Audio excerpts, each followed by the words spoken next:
Hey, my name is Megan Crowley, and today I want to talk about how racism is very much alive today.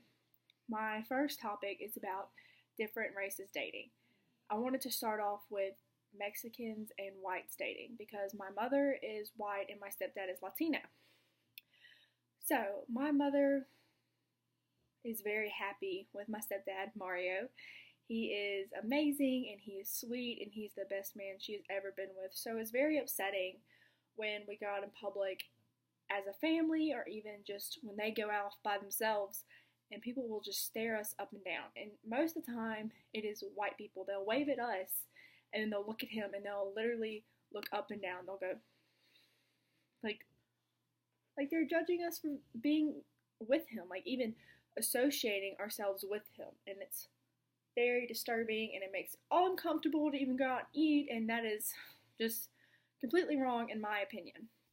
So, and I think the worst part is that we'll see other Mexican families and they will see us and they will wave and they'll be very happy and excited, I think, to see Mario with my mother because they're like they feel like they're being more accepted by white people and like they're more welcomed in our country by seeing that.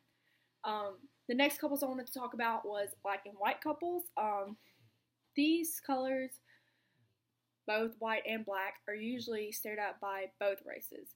White people judging them for being with people who judge them, white people, and white people angry for a white person to accept a black person into their life. My cousin Carly, who is white, got pregnant by her black boyfriend. He isn't even fully black. He is half white and half black, so he's mixed. But that didn't matter to my aunt and my uncle. They were very angry with her until the baby actually was born, and then they accepted her back into the family, mainly because the baby was adorable and they were excited. They were very judgmental of him and assumed that he was just going to leave her and not be there for her.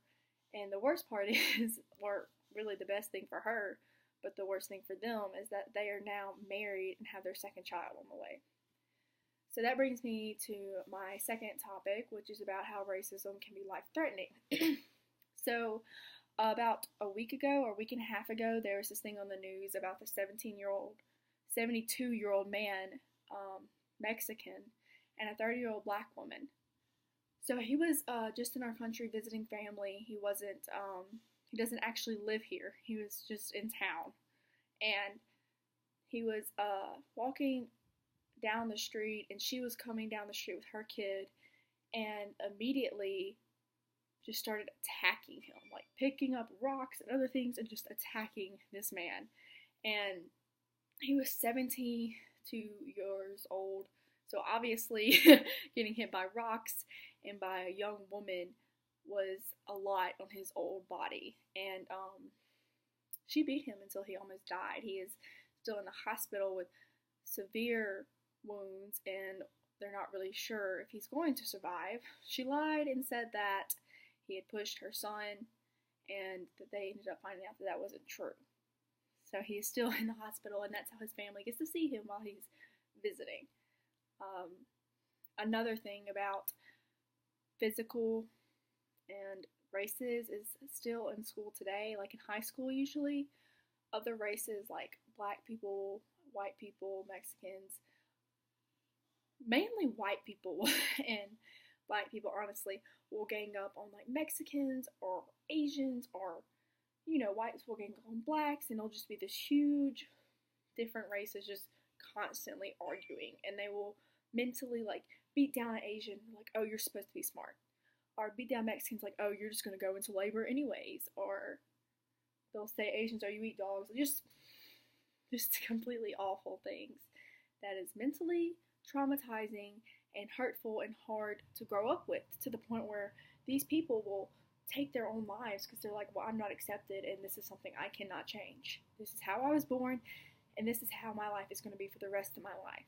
And I feel like it's something that we need to show more attention to, and we don't. So also, the worst thing I think mentally that we do as races to each other is assumption. So, like, before people give other races a chance, they assume how they are. They assume they know everything about the other person before they even talk to them or get to know them.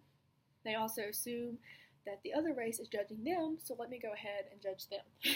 You know, they that might not even be the case or what is even happening, but people get so stuck up and they don't stop to even give other people a chance. And that will bring me to my last thing on racism today. I wanted to bring up religion, folks, and if you are a religious person, I wanted to put this out there that people who believe in God and that He made all children should be the last to judge, in my opinion. Do not judge your brothers and sisters of God. It is pointless and an argument you will never win. Instead, you should accept them for something they cannot change. Which brings me to one of my last things I wanted to point out is that skin is skin. Nobody can change their skin color. You were born the color you were born. You don't choose your mom and dad. You don't choose your family. You don't choose where you get to grow up at. You don't get to choose any of that. So, judging someone for something they physically cannot change is the dumbest thing I have ever witnessed. And I really hope that that can change. I just wanted to inform y'all about all of that. So, why we should know about racism today.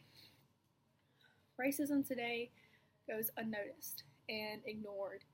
And that is why we have kids killing themselves because of their race, because of bullying, and we have couples that are just completely looked down on for who they are with, and it's just something that is keeping us from changing, keeping our world from being a better place, keeping all of us from being united, and that's why we are against each other. So that's why I wanted to talk about racism today, and I wanted to bring up the fact that it's still very much alive.